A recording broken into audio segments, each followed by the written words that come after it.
Professor ਸਾਹਿਬ programme ਨੂੰ ਅੱਗੇ ਵਧਾਉਂਦੇ ਹੋਏ ਹੁਣ ਸਾਡੇ ਨਾਲ ਜੁੜ ਚੁੱਕੇ ਨੇ ਰਾਮਪਾਲ ਮੱਲ ਜੀ। ਰਾਮਪਾਲ ਮੱਲ ਜੀ ਆਇਆਂ ਨੂੰ, ਸਤਿ ਸ੍ਰੀ ਅਕਾਲ ਜੀ, ਸਵਾਗਤ ਹੈ ਆਪ ਜੀ ਦਾ। ਔਰ ਰੂਬਰੂ ਜੇ ਤੁਸੀਂ ਪ੍ਰੋਫੈਸਰ ਸ਼ੇਰ ਸਿੰਘ ਕੰਵਲ ਜੀ ਦੇ। रामपाल मल जी का बहुत बहुत स्वागत है जी। कभी बात ये आया रामपाल जी।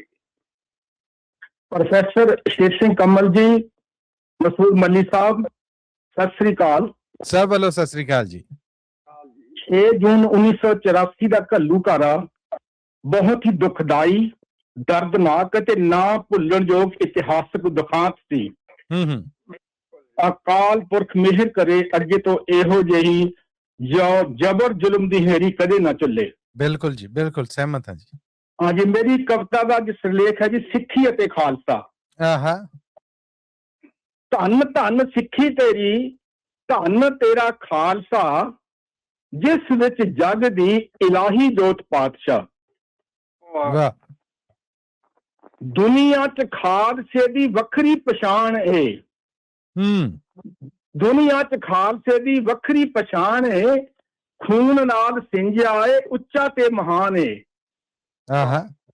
खून नाल सिंझिया है उच्चा ते महान है, धर्म दी राखी लई दुष्टां नूं सोधदा, शुभ काम करने तो डरदा ना डोलदा। धर्म दी राखी लई दुष्टां नूं सोधदा, शुभ काम करने तो डरदा ना डोलदा। 1.25 लाख नाल कल्ला खालसा ही लड़दा, चिड़ियां ते बाजां नूं मराउंदा कल्ला खालसा।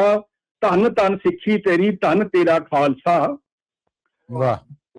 तत्तियां लोहां ते बैठा तसीहे रहा झलदा, उबलदियां देगां च बैठा रब रब करदा। बंद बंद घटवाउंदा अते चरखियां ते चढ़दा, इन्ना कुछ सह के कदे सी भी नहीं करदा।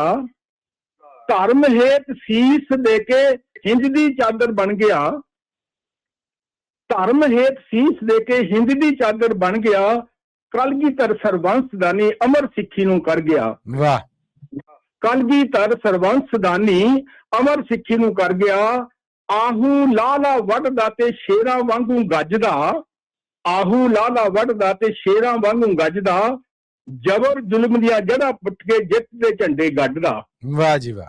जबर जुल्म दियां जड़ां पुट के जित दे झंडे गढ़दा। खालसे ने पुछया सी रब नूं ए की तेरी माया। खालसे ने पुछया सी रब नूं ए की तेरी माया। एती मार पई कुरलाने तैं की दर्द ना आया। एती मार पई कुरलाने तैं की दर्द ना आया। खालसे नूं मुकाउण दी खातर जोहर बहुतियां लाया।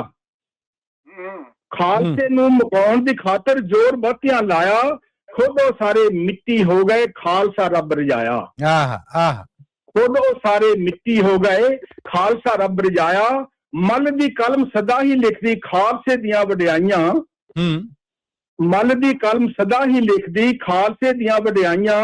मैं मस्कीन ते भुल्लण हारा, बख्श लियो मेरे साइयां। मैं मस्कीन ते भुल्लण हारा, बख्श लियो मेरे साइयां। वाहेगुरु जी का खालसा, वाहेगुरु जी की फतेह।